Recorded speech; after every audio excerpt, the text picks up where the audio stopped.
these whippins, and this is fairly common for whippins of this age, have little strings that are holding this spring. And that spring has had that string under tension for 100 years, or in this case, probably a little bit more, 110 years maybe, something like that. And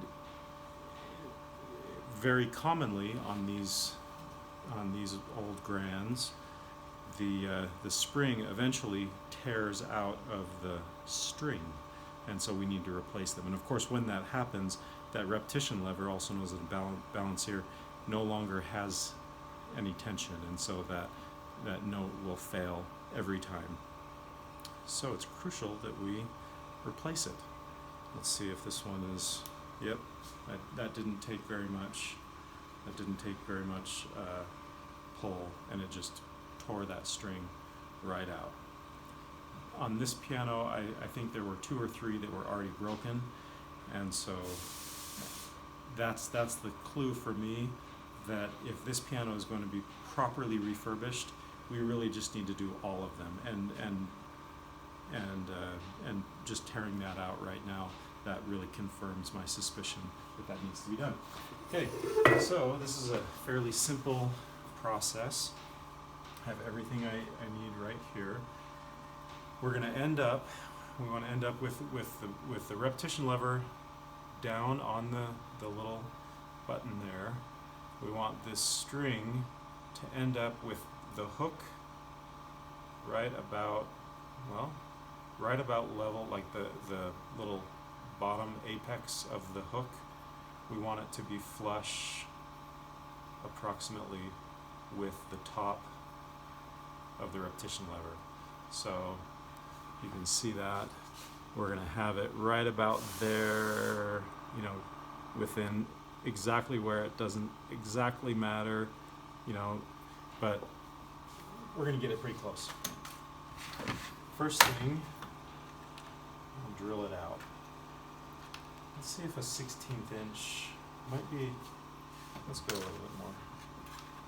This one is 5/64 or 78 thousandths. Right here we have that little plug. So I'm going to drill it out. It looks like, I don't know if you can see it in the camera. So the plug is right there, whereas the string emerges from the top of this little whip-in piece a little bit higher. So I'm guessing that the angle is kind of in that direction. So I'll kind of aim for that. We start out just opening it up a little bit, and then kind of eyeball it.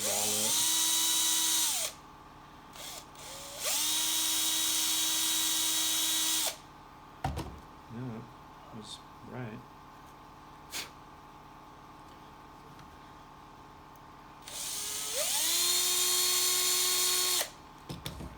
So exactly how far we go doesn't really matter, like as far as the size of the drill bit. It would be fairly small, but we want it to fit a toothpick, which this one at 78 thousandths of an inch, that fits almost perfectly. So it's got it'll be the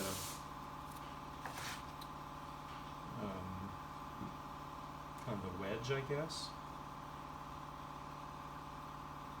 that holds this string in place along with glue.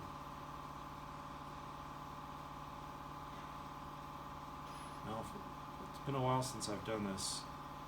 I can't remember if I've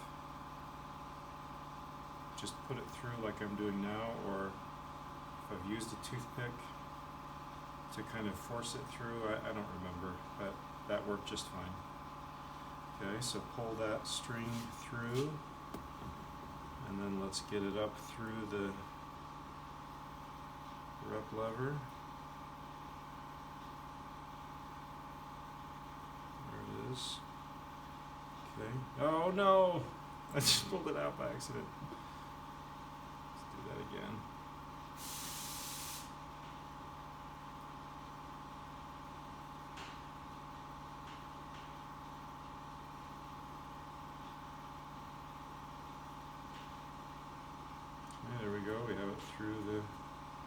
the hole, and then up through the rep lever, take 2.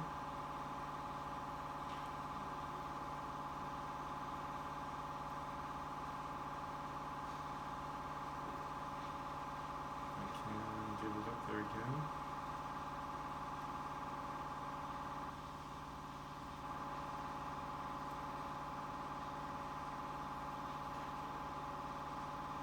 Try to be more careful this time. And you can see I've got plenty of slack of the other side down, so I'm not going to pull it all the way through. Okay, now I'm going to wrap it around the little loop, little spring on the rep lever.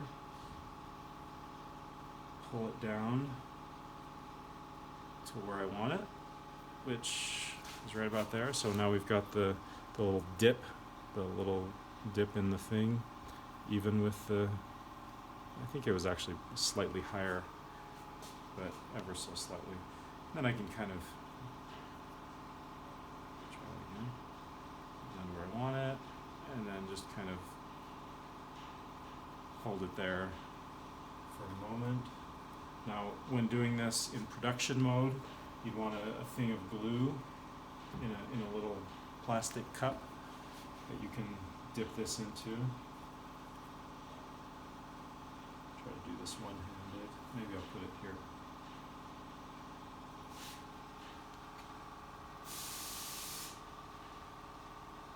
Maybe.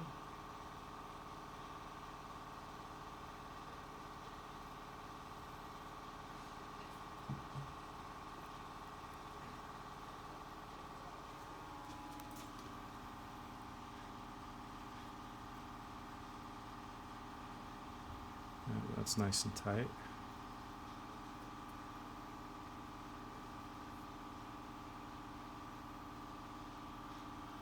break it off on the top. And then on the bottom we could either break it off. Let's use flush cutters again since we're going to be in production mode. Since we're going to be in production mode, it would just be better to have these flush cutters.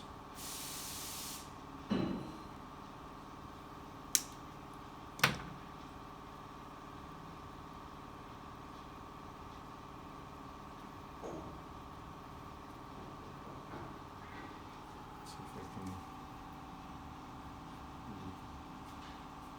cut this top without cutting the string. Yeah, that worked just fine. Okay, then you do that another 87 times. So there you have it. Now we've got this string that I think it should be good for another 100 years probably.